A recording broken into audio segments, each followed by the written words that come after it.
Okay, let's get started. Hi, everyone, and welcome. My name is Marie Malloy, and I will be your moderator for today's webinar. So it's my pleasure to introduce today's presenters. Angela Gomez is a second career registered dietitian and a school nutrition specialist coordinator. She enjoys creating social media content specific to school nutrition, managing special diets, and loves learning from and collaborating with other school nutrition professionals. Angela sees school nutrition as the perfect place to bridge her passion for tasty food, nutrition education, health equity, and food justice. And Dr. Kelly Cleary is FAIR's Senior Director of Education and Support Programs. She's a pediatrician with a fellowship in emergency medicine and extensive experience in pediatric and adolescent mental health. She's a mom of 4 kids, including an 11-year-old with multiple anaphylactic food allergies, and none of her kids just helped bring in the groceries this morning. I will turn it over. Or ever. So let's start there. Well, thank you everyone for joining. We are really excited to be able to present these back to school allergy guidelines, assuming that lots of people on the call are, school staff, teachers, nurses, administrators, but happy to welcome any parents, caregivers, friends of food allergy community members to learn more about this.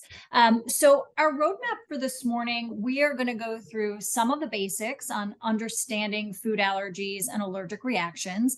We're going to talk about how to create an environment where students with food allergies feel safe and included, because I think that that's the goal of so many of everyone on this call, probably parents, teachers, administrators, anyone involved with kids in general. Angela and I are really going to go through this creation of a food allergy management plan by looking at a couple of different big areas. So prevention, planning, recognizing, and responding. And you're going to see us break this session down into those 4 components, and then looking at methods to potentially enact food allergy management and prevention plans and policies in your school. Just a disclaimer, and this is, I think most of us on this call probably know, this is not intended to be a substitute for any professional, legal, or medical advice, and should certainly not supersede any local, state, or federal regulations or policies. And what we are proposing is really what the evidence is out there, and what we have found has worked for the majority of schools. There are always going to be individual cases where your school or district may have to make some changes to an existing policy. So we'll go through some of that, but again, really happy to have everyone joining us.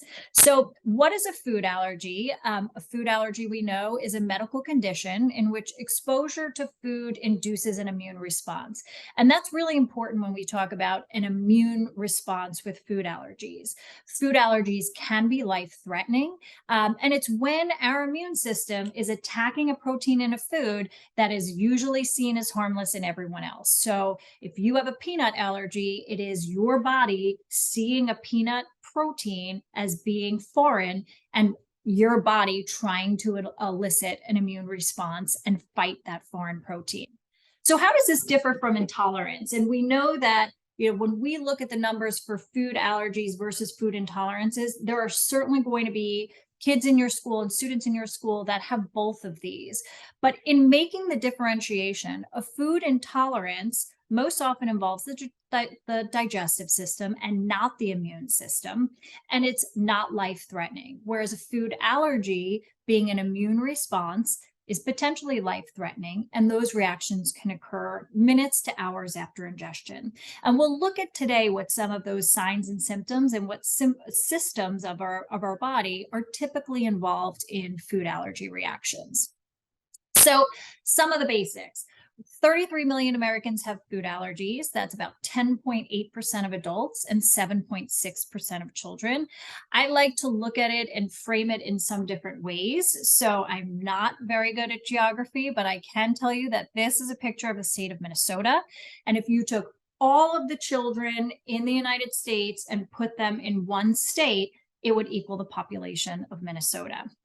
And if you took all the people in our country that have and are affected by food allergies and put them in one state, it is the same as the population in Texas. So we are going to be encountering food allergies in the upcoming school year.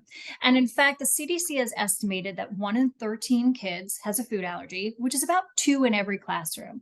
So not looking to date myself at all, but certainly when I was younger, I really didn't know anyone that had a food allergy that was in my day-to-day classroom experiences. That has certainly changed, and we will see that. A lot of the data has shown that between 1997 and 2011, the prevalence and incidence of food allergies in children and overall has increased by over 50%.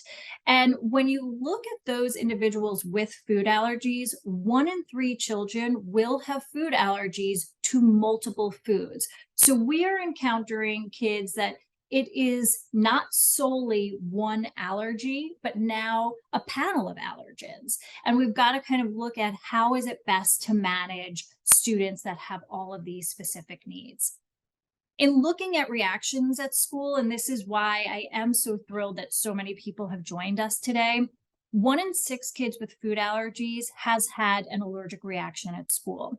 This is a number that has just recently come out in this second bullet point, and one that I really want to pay particular attention to because it makes having food allergy protocols in your school so important, because as many as 1 in 4 students who received epinephrine in school had no prior diagnosis of food allergy. So that is not meant to be a scary statistic, but it's meant to inform so that policies and protocols are really created.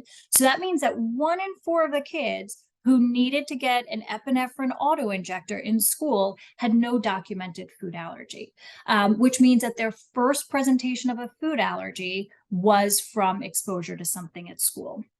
And as we said, we are seeing increases in the number of food allergies in our country just over this past decade. So this is something that we will be encountering. This is just the food allergy basics, our top 9 in the United States. So these allergens on this slide account for about 90% of the food allergy reactions that we see in our country. So this varies from country to country, the top 9 versus the top 12.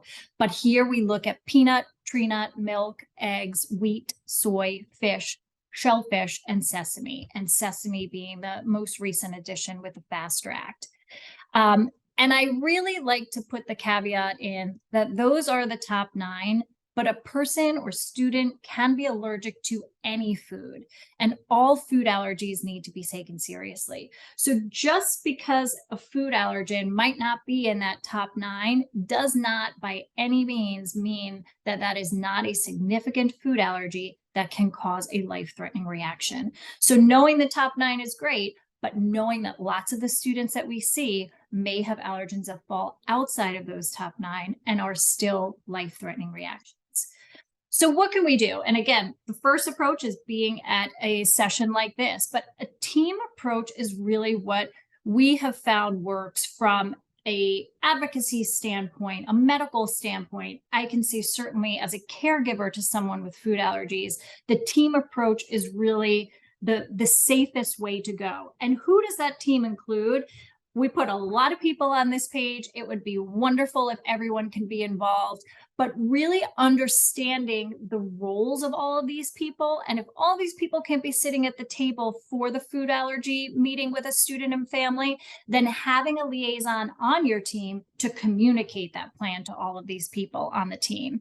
So a school administrator, the child's or student's healthcare provider, obviously the student and family at the center of this, the classroom teacher, a registered dietitian, nutritionist, a 504 coordinator, after school coordinators or coaches, or before school staff that's working there, school nurses. I could have gone on and on on this slide, because I will tell you that in my own child's school, we're training custodial staffs about food allergies. We're training food service staff that's working in the cafeteria during lunch. So this is really just to give you an idea that this is a very big umbrella of people that need to be included, but you need to really be thinking about who is with that student from the moment they walk in the door to the moment they leave the door, and who is the team that is going to be put together to best facilitate the safe and inclusive plan for this child. So again, what can we do? And this is how we're going to frame the rest of today, is looking at how can we help prevent, how can we help plan, how can we help recognize, and how can we help in the response? So I'm going to pass it over to Angela now to continue with prevention. Thank you so much, Kelly. And I am also not very good at geography. Maybe that's why we got paired up on this webinar together. So one of the #1 ways to prevent not only the spreading of germs, but to prevent a food allergy reaction is by washing our hands. To prevent cross contact, we can encourage hand washing before and after food prep and before and after eating. And food service staff in schools have their food handlers card and are trained on the importance of this. However, reminding folks of how important hand washing is never a bad thing, right? It's also important reminder for staff on campus. You know, we have teachers in classrooms who may be doing crafts with foods, for instance. So hand washing is incredibly important.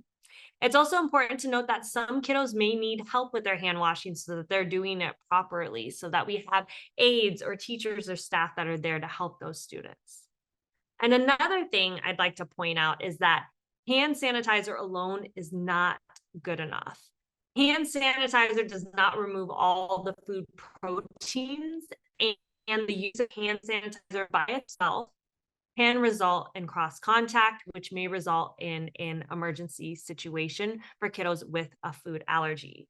The actual process of washing your hands, the friction, the water, the soap, that's what helps get those proteins off of your hands and helps prevent cross contact.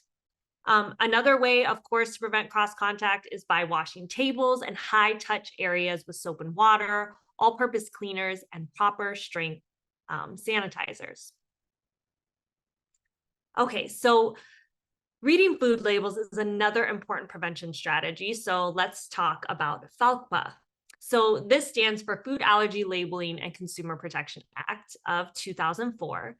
And it's basically a law that requires food labels to show in plain English when a major food allergen is added, so one of the top 9, and or any ingredient that contains protein from a major food allergen.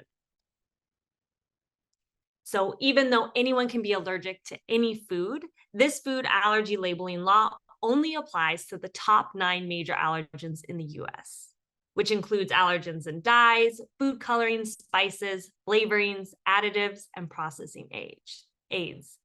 FAAP does not apply to, however, fresh meats, fruits and vegetables, bakery, deli, or restaurant foods placed in wrappers or boxes for an individual customer order, highly refined oils, or mollusk shellfish like scallops, clams, mussels, and oysters. All right, now that we know a little bit about the food allergy labeling law, what does that look like in real life? Well, food manufacturers have 2 options for how they can label their foods that have the top 9 major allergens. They can list the allergen in parentheses right after the ingredient, like in example 1 here. Or my personal favorite, because I think it's easiest, is at the very end of the ingredient list with the contains statement, like in example 2. So this is a common misconception that food manufacturers have to have that contains statement at the end of the ingredient list on their product. But it's important to point out that that is not the case. Again, they have these 2 options available to them and they get to pick. So if you don't see a contains statement, this doesn't necessarily mean that the product is free of the top 9 major allergens. It just means that the food manufacturer may have chose to label their product like example 1 in the parentheses. So please be aware of that. And Angela, I think that's an amazing point, because I could definitely attest to that. Even as a food allergy parent, I often rely on the contains statement, and that is not the way to go. It is reading the full label every time, because the way that these laws are put into effect, you do not need to have that contains statement. So just putting that out there, that we need to read the labels every time for ingredients. Yes, thank you. Thank you, Kelly. Yeah, the contain statement, I love it. I wish it was the gold standard. I think it would make it so much easier for folks with food allergies. Okay, so here are some additional requirements for food manufacturers with food allergy labeling. This is what's required of food manufacturers. They're only required to list the top 9 major allergens, like I previously mentioned, that are intentionally added to the product. They must label prepackaged foods that are sold or made in the US, and they must specify the type of nut, fish, and shellfish on their label. Now, the precautionary allergen labels, sometimes referred to as PAL, those are completely optional for food manufacturers.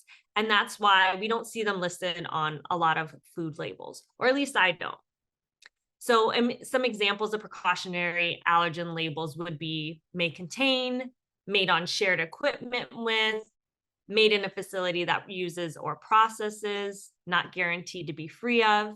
So these precautionary labels are also really, really important to pay attention to, because what they do is they tell us that cross contact has likely happened with their food product. So if you see one of these precautionary allergen labels that list a student's allergen or allergens that they need to avoid, then the best and safest practice is to not serve this food item to that student. So if it says may contain traces of peanuts on that item, and the student that you're working with is allergic to peanuts, do not serve that item to them. That is the safest practice.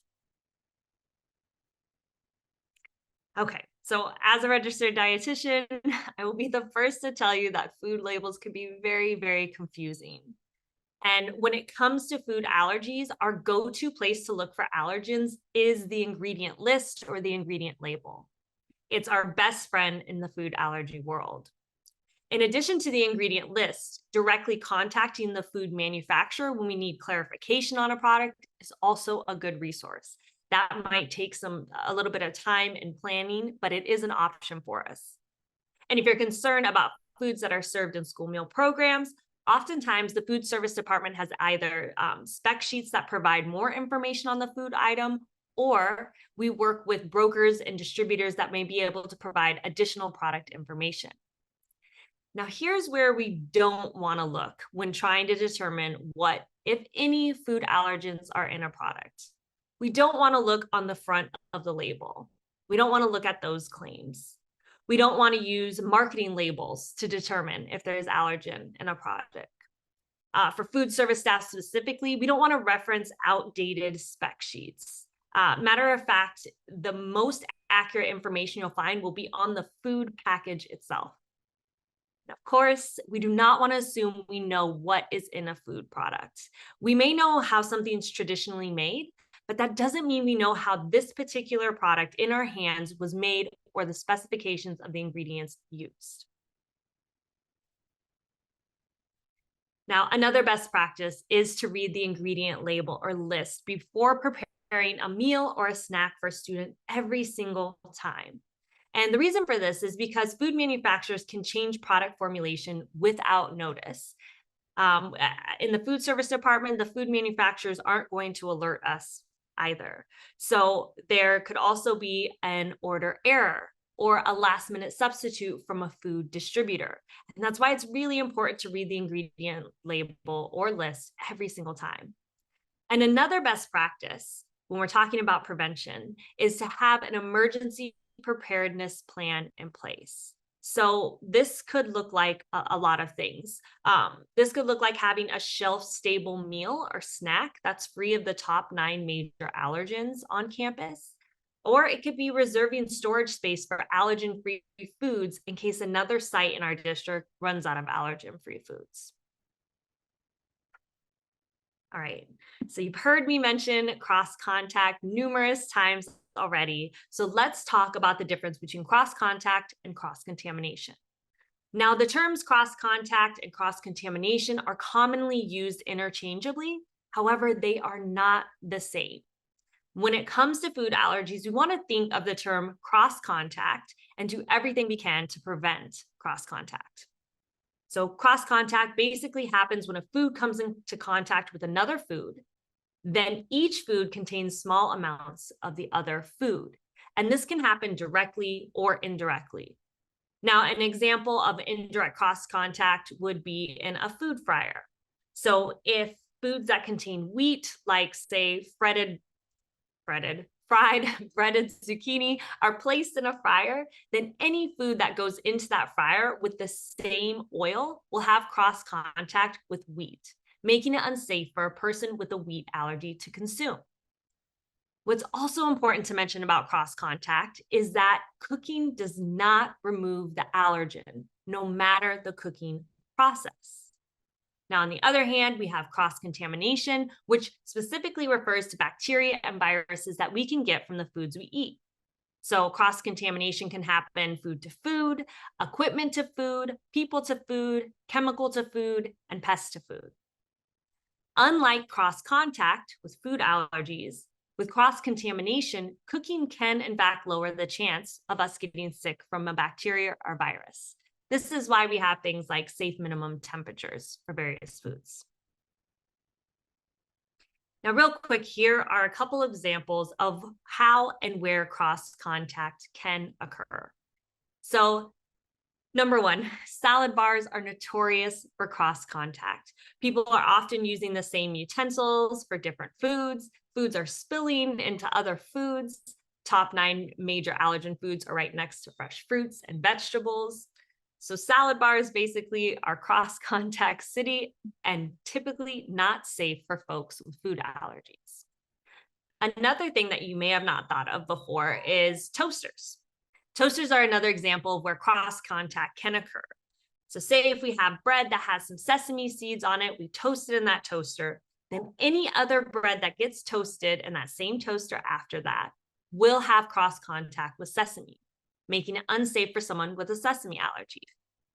And 3, spreads, butters, and sauces can also be a source of cross contact. Now, once that knife touches that slice of bread, it picks up wheat particles from that bread and then gets transferred back into that jar of peanut butter. Now, that entire jar of peanut butter now has cross contact with wheat and is unsafe for anyone with a wheat allergy or celiac disease to consume. So the most important takeaway I want to leave you with here with cross contact is just because you can't see it doesn't mean it's not there. Food particles and food proteins that cause an allergic reaction do not have to be visible to the eye to cause harm or result in an emergency situation. And this is why being proactive in our prevention strategies on campus is so important. And kudos to you all for showing up to this webinar and prioritizing prevention on your school campus. Okay, so more people are familiar with cross-contamination, but I still wanted to show you a couple visuals here, especially if you've worked in food service, you know this well, but washing our hands, if we're not doing that well, that can result in cross-contamination, getting bacteria and viruses from our foods we eat, not having clean towels or proper sanitizer buckets, or sharing cutting boards with raw meats and fresh, ready-to-eat foods. All right, so another way to prioritize prevention on campus is to avoid rewards and incentives in the form of food. And not only will this keep students safe, but it will help other folks with food allergies that we may be unaware of safe on our campuses. And a quick dietitian side note about using foods as rewards. Doing this can really put foods on a pedestal. And if we want to encourage students to have an overall healthy relationship with food, then it's best that we emphasize food neutrality, which if we have non-food rewards and incentives, that helps with that. It's also possible that food as a reward is prohibited on campus based on your local wellness policy. And for those of you who are unfamiliar with the local wellness policy, it's required of any school district that operates the school breakfast program or the national school lunch program. So it should be posted on your website. If you're having issues finding it, check with your food service department to find out more details about your local wellness policy. So some questions to ask when getting your team together, your food allergy team together here. and when designing policies related to food allergies. We know that each site might be a little bit different, but the process should be as consistent as possible. That way, if you have someone go to another site, or say in food service, someone has to substitute at another site, that it's consistent and people can follow what they know. And some questions to ask would be, who are the leads in each department? Do we have backup leads for folks that are on vacation or out on sick time?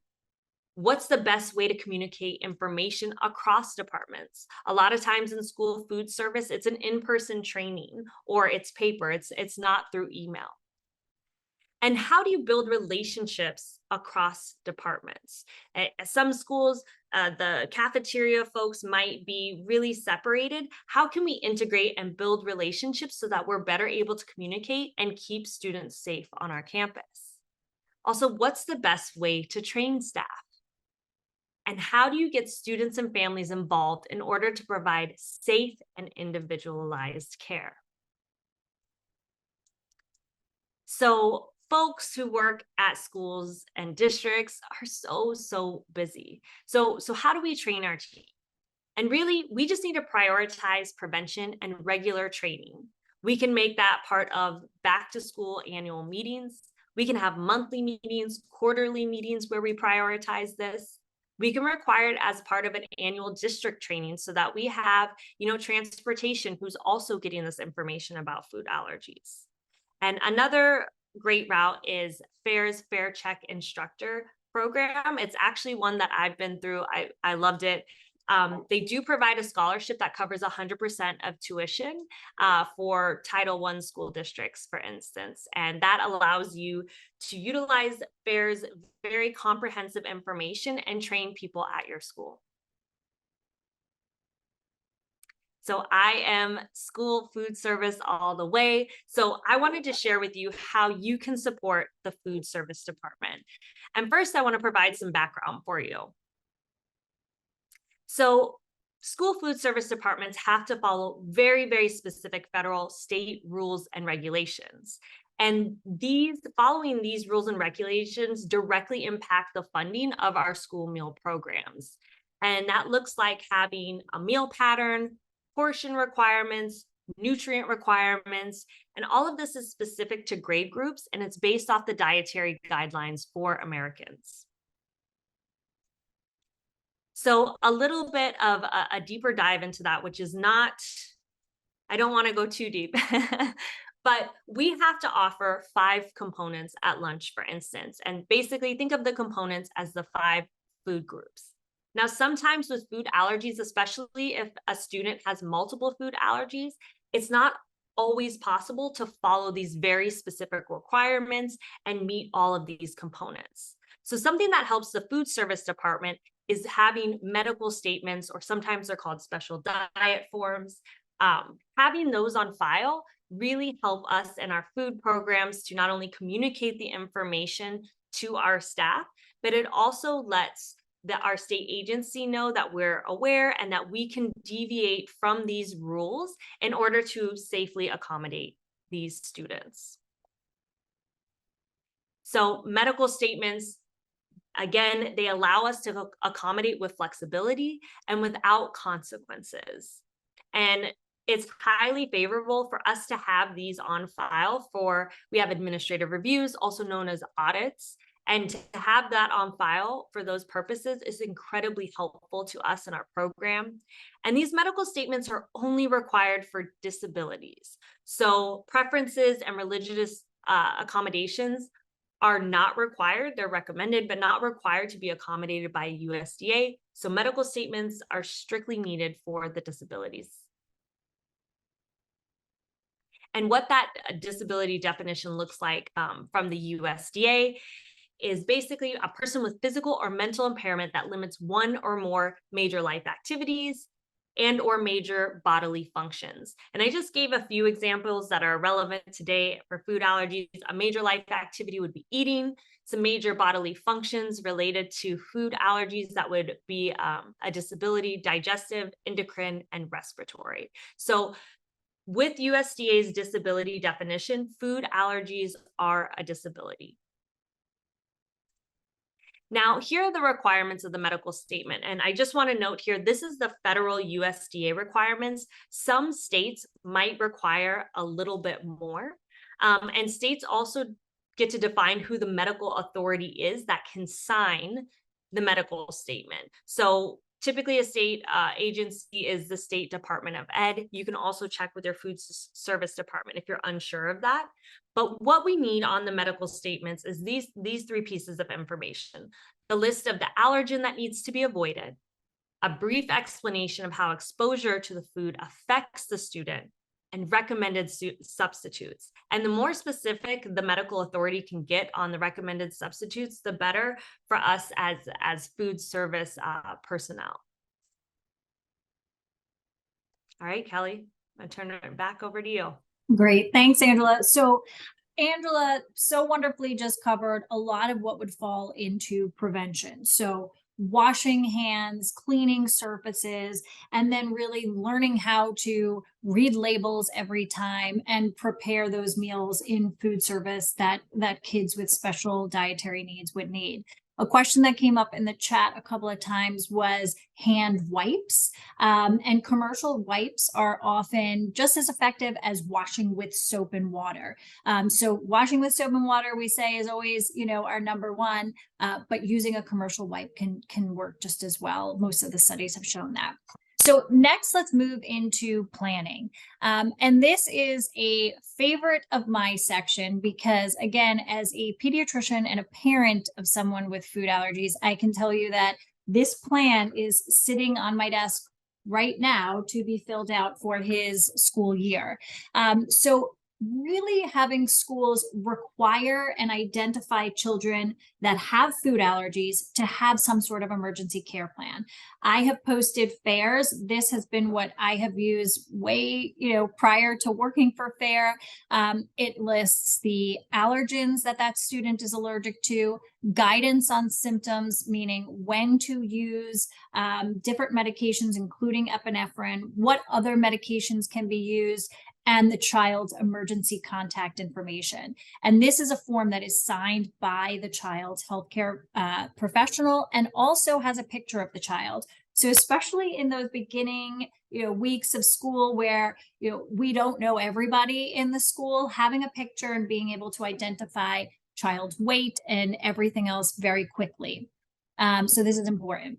So this plan is really only useful if staff knows about it. So that comes back to that team approach that we talked about in the beginning. If we have a plan like this on file, but the only person who knows about it is the school nurse, well, then when the school nurse is not on campus or not present, having the teacher, administrator, someone who's working in food service, anyone else in the school knowing not only about that child's allergens, but how to implement the plan is really important. So part of that plan should be thinking about your own institution and where are your epinephrine autoinjectors stored? Who is trained to administer epinephrine? What happens in the after hours? What happens in field trips? What happens when there's substitute teachers? And I think that when you're developing policies within your own school, the where epinephrine autoinjectors is stored, that has to be very specific to your school, but certainly keeping in mind that it has to be easily accessible and quickly accessible. So having people know where you're keeping those epinephrine autoinjectors is really important. And then who to train. And I think that we can all agree on, any statement that has come out about school policies has said that one of the basic tenets is education and awareness, and training is included in that. And as Angela alluded to, training the entire staff is ideal, and that would be the perfect scenario. But then there are going to be tiers of that after that. So training everyone in the building if that's something that's possible, but then making sure that there are more layers of training for people who are encountering students all of the time. So they have to be comfortable with signs and symptoms and potentially how to use that epinephrine auto-injector if you don't have a designated person available at all times. And then really, further training for those who are administering any healthcare on your campuses or schools. So how could you tell if someone is having a reaction? So we're moving from the prevention and planning component into how to recognize.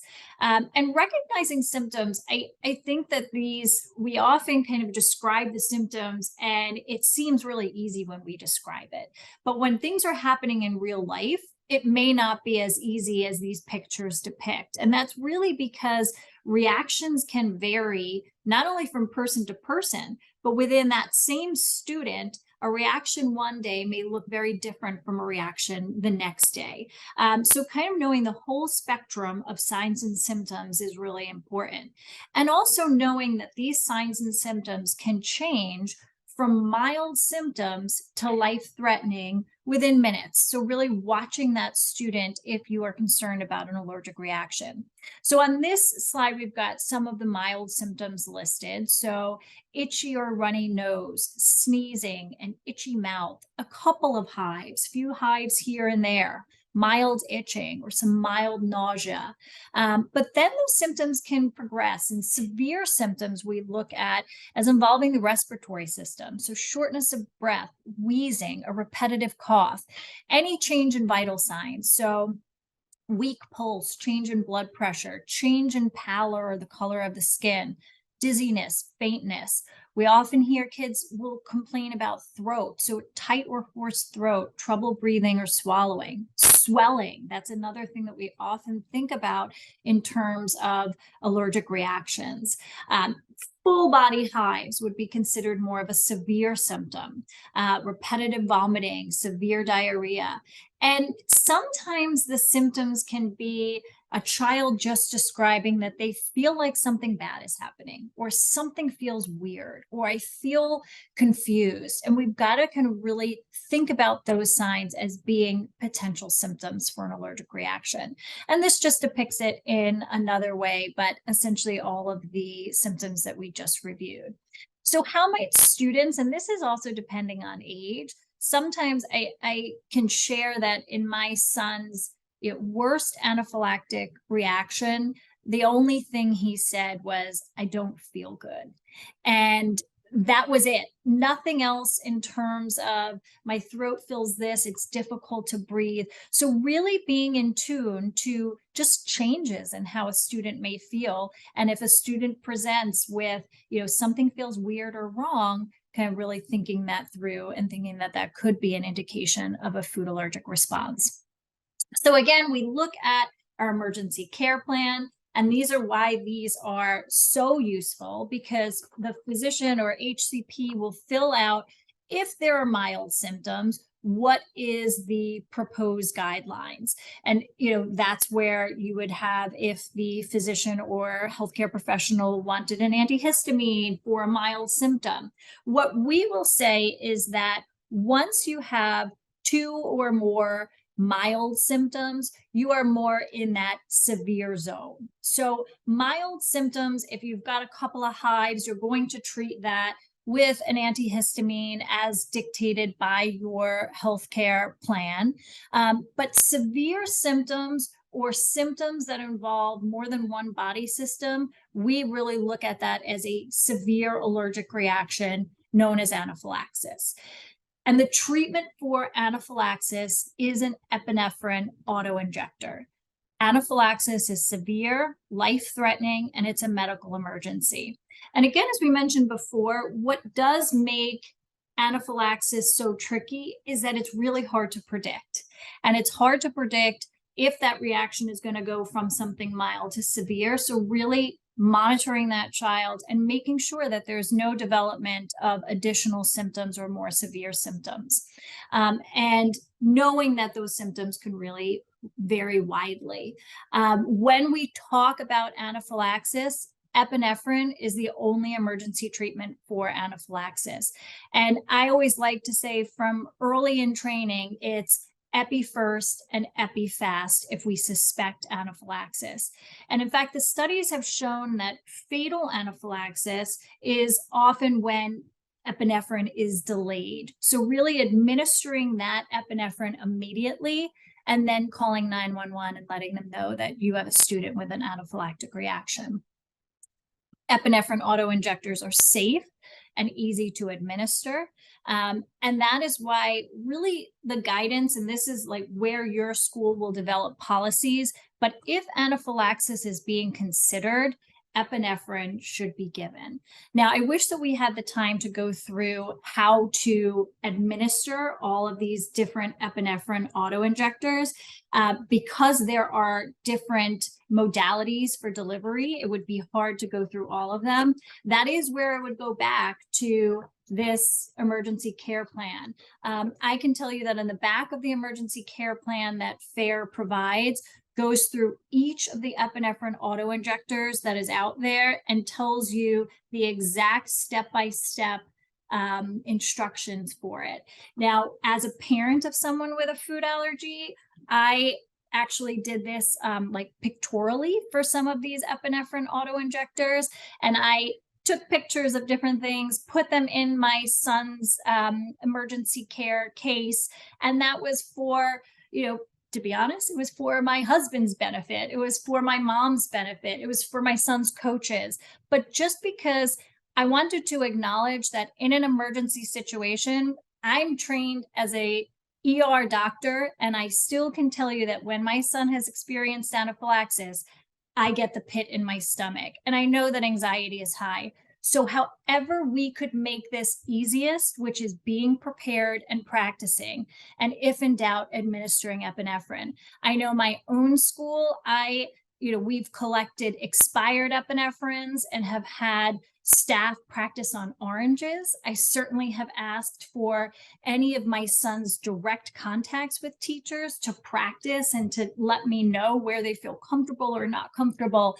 but it's being prepared and practicing and making it as easy as possible. So again, for me, I found comfort in putting, a pictured account of first you do this, then you do this, then you hold for this amount of seconds, and then you call 911. And I think that is just the acknowledgement that if and when a student has a severe allergic reaction, everybody's anxiety is running high. And that's normal and predictable. So again, epi first and epi fast. Now, what to do if you do have a student that has anaphylaxis? What should you do while you're waiting for emergency medical services to arrive? Obviously, not leaving that student alone.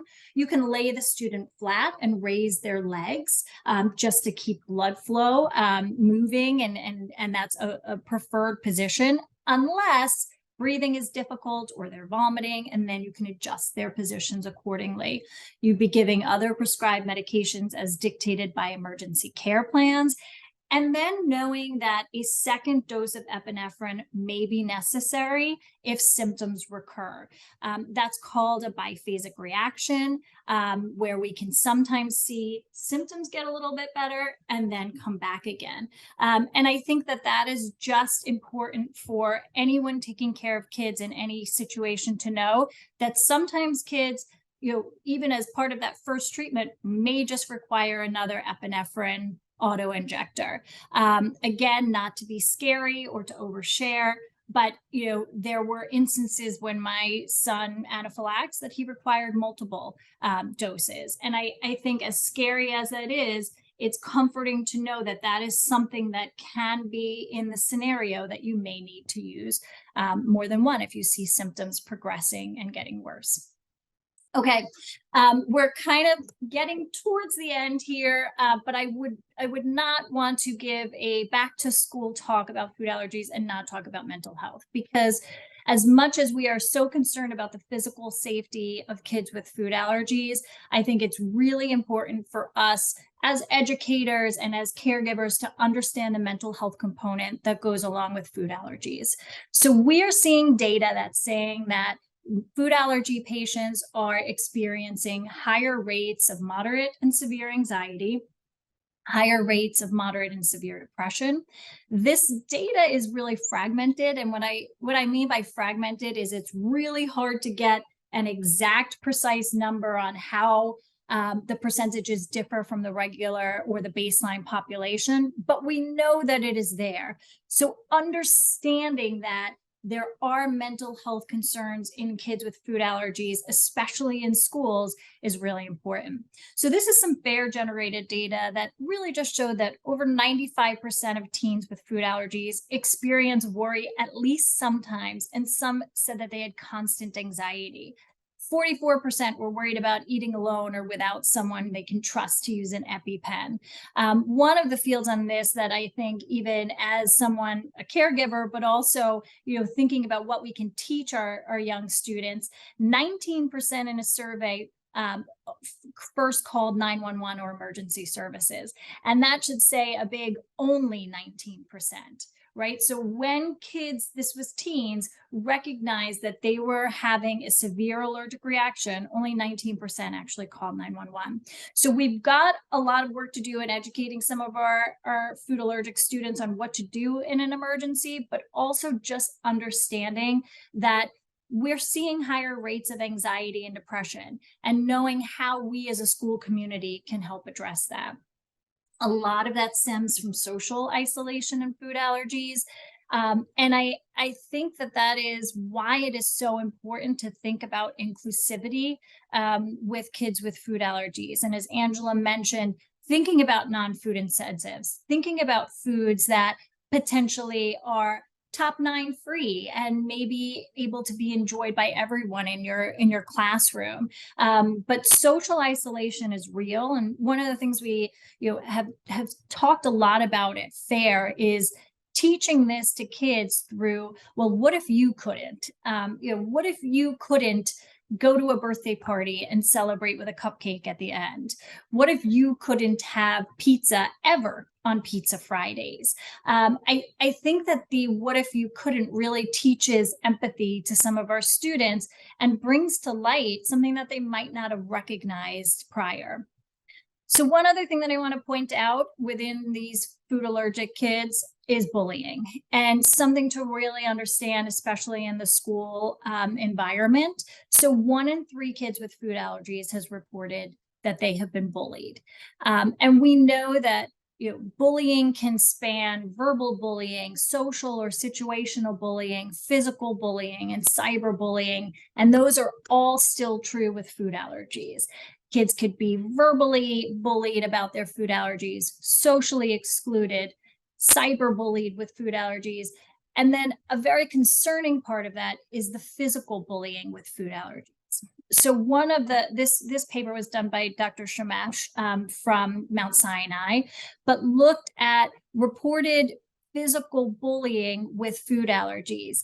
And out of these kids, 30% said that someone waved food that they were allergic to at them. 12% were forced to touch food. 10 had food thrown at them. So just going into the school year knowing that these are a separate set of challenges that we're going to have to address, and how can we help address those in the most inclusive way possible. And I'm going to hand it back to Angela. Yes, thank you, Kelly. So now we're going to transition and we're going to talk about food allergy management and policy. So it's important to mention that these policies, they have to meet the requirements of the relevant federal laws and regulations, such as 504 of the Rehabilitation Act of 1973 and the American with Disabilities Act, also known as ADA. In addition to that, state regulations and policies that vary state to state. And when we're creating and developing these policies, we really need to do our best to be responsive to the needs of individual families. Not every food allergy situation is the same or needs to be treated the same. And we really need to rely on students and families as the experts of those situations. And we can do that by individualizing some action plans for them. Another important thing when we're developing these policies is that we have to be flexible and adaptable, and we have to update them regularly. Things change, and it's important to be in constant contact with the families and be flexible to their needs. And then a resource that might be helpful that you might be unfamiliar with would be the Food Allergy Management Checklist. There's some CDC guidelines that you might find helpful in developing your policies and how you manage food allergies on your campus. Right, Kelly? And I think that what Angela pointed out here is that the individualization is really important. So we've seen a couple of questions pop up in the chat about airborne allergens. Well, if airborne allergens are a concern, a lot of this policy is going to need to be changed to really cater to that specific severe food allergy. So these guidelines are really based off of the CDC voluntary guidelines, which are constantly being updated to really reflect all of that individualization. But just as a recap to what we've done before we have a couple of minutes for questions, trying to think about the best ways to form policies. So that first bolded line is identifying students with food allergies and having an emergency care plan for those students. So having some version of this plan that would give school staff the guideline and roadmap on what to do if that student had a food allergic reaction. The second thing to really think about when you're making that policy is what kind of communication are you going to use in an emergency? So if there is a student that has an anaphylactic reaction on the playground, how is someone from the playground communicating that back to staff in the building? Making sure that staff can get to Epi quickly and easily, and that it's accessible to more than just one person in the building. Making sure that epinephrine is used immediately if you suspect anaphylaxis and that EMS is contacted. Preparing for emergencies in students without known food allergies. So that is why this whole protocol is super important, because as we started with, 1 in 4 uses of an epinephrine auto-injector happened in a child that did not have a diagnosed food allergy on record. And then really assigning roles in case of an emergency. How are you documenting the response? So knowing who on your staff is in charge of different things. We talked a lot today about training staff. A general guideline would be general training for all staff, more in-depth training for staff that has frequent contact with students, and then specialized training for those who are in charge of the health of students. Does your school have and educate all families and students of food allergies? And again, that is encompassing all of the psychosocial aspects of food allergies and making sure that it's not just the food allergic families that have any knowledge of food allergies, but the community in general. And then really creating a program to maintain a healthy, safe, and inclusive school environment. The CDC voluntary guidelines also look at a couple of things that I like to include here, just because sometimes they're not thought of in general. I know there have been a lot of questions about, and so I'm kind of doing this with questions and finishing off our talk, but what do we do for peanut free, or how do we, so the interesting thing about the idea of peanut free is that the studies in which schools went nut free actually had higher incidence of use of epinephrine auto-injectors. So the guidelines are really saying that doing an allergen-free environment might not be the answer. You can consider allergy-friendly seating. Now, and I should say with the caveat that in younger ages, you may need to, that developmentally may not be appropriate. You may need to go allergen free because kids are touching and all over the place. But these are really thought meant, more for when those studies were done in elementary, middle school, and high school. They saw that if it were a nut-free environment, that actually the incidence of using epinephrine was actually a little bit higher.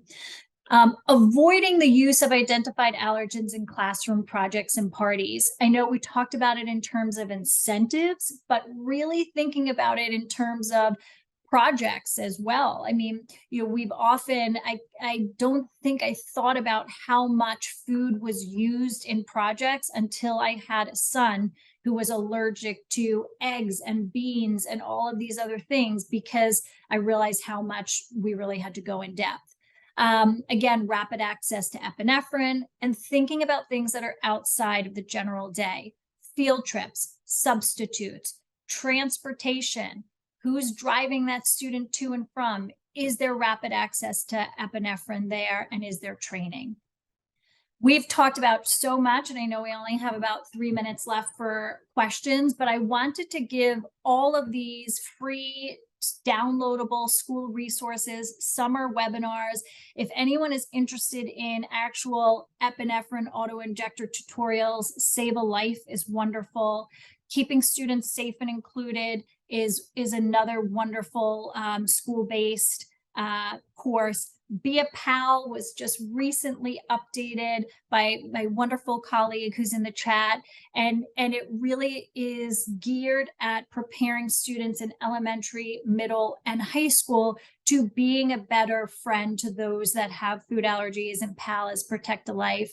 Here is our emergency care plan, which you can download for free, and then we've got a toolkit for educators as well, with posters, and you can, put those up around the school. And thank you to That's It for sponsoring us today. So I know we don't have a ton of time, but Marie, I'll hand it over to you. Thank you, Kelly. Lots and lots of great questions. I believe you answered most of them, but one, just two clarifications. There was a question, there's a lot of questions about cleaning and hand wipes and sanitizers and prep areas. And Angela, this is probably for you. Can you clarify the sanitizers and food prep areas also have to be safe for food contact services for surfaces? I'm sorry, So can you mention it? And I was in the Q&A. I know it's good stuff in there. Yeah. When you're cleaning a food prep area, do the cleaners and the sanitizers need to be approved for cleaning food areas? So yes, and they also need to be, in food service, we're often checking the pH levels. It also needs to be at the appropriate levels, and that's specific to the product. Okay. So that you would find that from whoever produces the product or on that information, but that would be the most important, is making sure that you're changing it out as often as it says, and also checking those pH levels of the sanitizer to make sure it's doing its job. And in terms of hand wipes, and I don't mean to put you on the spot, but is there a certain ingredient that people should look for when they're using hand wipes? Because there's so many on the market now. Some say they're organic and they have, it's just all different type of things. Is there a certain type of hand wipe that people should be looking for? Does anybody know that? There's been studies done with wet wipes. That has been studies done with wet wipes. So similar to that. I don't have personal experience with a lot of wet wipes in school food service. We're washing our hands a lot. Washing your hands a lot, yeah. So I don't know, Kelly. I don't know if you know of. Yeah, so washing hands with soap and water is really the preferred method, but they found that most of those commercial wipes do the trick, and that's because you're combining some sort of washing ingredient like a soap with the friction that's necessary from that wipe. So, Right. So most commercial wipes that are out there would be okay in removal of the food allergen from a child's hands. So it would be a safe practice to have a box of commercial wipes in front of the classroom and having kids wash their hands after they're coming in from lunch. I don't know the specific name brands, but most commercial wipes would be that would suffice. Excellent. And then one more question, I think, but then we're at 1 o'clock. Non-food incentives. So non-food incentives, I think, are wonderful, and as Angela pointed out, it just creates this idea of food neutrality. So really looking at, I always like to suggest, my son's teachers might not love me for this, but extra recess is an amazing non-food incentive. But some people will also ask us about safe foods. So really think about things that are top 9, or that foods that address the allergens in your classroom. I know today we were sponsored by That's It, which provides lots of those top 9 foods that you can use, but there are a lot out there, and we can really, if anyone has questions about top 9 foods, we're happy to answer it. You can email us at education@foodallergy.org, but non-food incentives are wonderful. And then if you are thinking about food, just really being inclusive and thinking about the top 9 and food allergies that may exist in that particular classroom. Great. Well, thank you. So we're now at 1:02. This has been great. Lots of great information to start the school year, and some schools are already full in going. There is a survey in the link. Please take an opportunity to let us know how we did. If you're trying to claim CEs from this webinar, you must fill out the survey as well. And I believe in the follow-up email that will be sent again as well. And then this will be available in a week on our YouTube channel or on and on the foodallergyacademy.org. Thank you everyone for joining us, and have a wonderful and safe, inclusive school year. So thanks for joining us. Thanks. Thank you. Take care.